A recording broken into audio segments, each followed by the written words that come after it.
తమిళనాడు రాజకీయాల్లో ఊహించని మలుపులు తిరుగుతున్నాయి. సినీ రంగం నుంచి రాజకీయాల్లోకి అడుగుపెట్టిన విజయ్ ఇప్పుడు అధికారానికి అతి చేరువలో నిలిచారు. ఆయన స్థాపించిన తమిళగా వేటరీ కజగం అసెంబ్లీ ఎన్నికల్లో సింగిల్ లార్జెస్ట్ పార్టీగా అవతరించి ప్రభుత్వ ఏర్పాటుకు కావలసిన మద్దతును వేగంగా కూడగట్టింది. ఇప్పటికే కూటమి బలం 126కి చేరడంతో సీఎం కుర్చీపై విజయ్ హక్కు దాదాపు ఖరారైనట్టే కనిపిస్తోంది. ప్రభుత్వ ఏర్పాటుకు కీలకంగా మారిన మద్దతు రాజకీయాల్లో పెద్ద మార్పులకు దారితీస్తోంది. Indian National Congress party DMK కూటమి నుంచి దూరమై విజయ్ వైపు మగ్గు చూపడం రాజకీయంగా భారీ చర్చకు దారితీసింది. అలాగే పీఎంకే వామపక్షాలు కూడా మద్దతు ఇవ్వడానికి ముందుకు రావడంతో కూటమి సమీకరణాలు పూర్తిగా మారిపోయాయి. ఈ పరిణామాలతో ద్రావిడ మునేత్ర కజగంలో అసంతృప్తి పెరుగుతుండగా ఆల్ ఇండియా అన్నా ద్రావిడ మునేత్ర కజగంలో కూడా చీలిక సంకేతాలు కనిపిస్తున్నాయి. ఇక ముఖ్యమంత్రి ప్రమాణ స్వీకారానికి కూడా రంగం సిద్ధమవుతోంది. గవర్నర్ ను కలిసి మెజారిటీ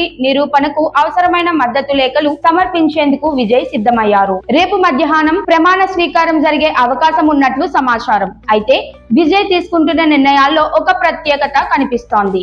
అన్ని పార్టీల మద్దతు తీసుకోవడం కాకుండా తనకు అనుకూలంగా ఉన్న వారినే ఎంపిక చేసుకుని ముందుకు వెళ్లాలని నిర్ణయించుకున్నారు. ఇది ఆయన రాజకీయ వ్యూహంలో కీలక మలుపుగా మారింది. ఇక డిఎంకే అన్నా డిఎంకే పార్టీలకు ఇది పెద్ద షాక్ గా మారింది. ముఖ్యంగా కాంగ్రెస్ నిర్ణయం డిఎంకే కు గట్టి దెబ్బగా మారగా ఎన్డీఏ కూటమిలోని కొన్ని పార్టీలు కూడా విజయ్ వైపు మగ్గు చూపుతున్నట్లు సమాచారం. ఎమ్మెల్యేల మార్పిడి, అంతర్గత అసంతృప్తి వంటి పరిణామాలు రాష్ట్ర రాజకీయాలను మరింత ఉత్కంఠగా మార్చుతున్నాయి. అయినప్పటికీ ఇతర పార్టీల నుంచి వచ్చే ఎమ్మెల్యేలను వెంటనే చేర్చుకోవడంపై విజయ్ ఇప్పటికైతే జాగ్రత్తగా వ్యవహరిస్తున్నారు. మొత్తానికి ఒక కొత్త రాజకీయ శక్తిగా ఎదిగిన విజయ్ ఇప్పుడు తమిళనాడు పాలనలో కీలక పాత్ర పోషించబోతున్నారు. ఆయన ప్రమాణ స్వీకారం కేవలం అధికార మార్పు మాత్రమే కాకుండా రాష్ట్ర రాజకీయాల్లో కొత్త సమీకరణలకు నాంది పలకనుంది. ఇక రాబోయే రోజుల్లో ఈ కూటమి ఎంత స్థిరంగా కొనసాగుతుందన్నదే అసలు పరీక్షగా మారబోతోంది.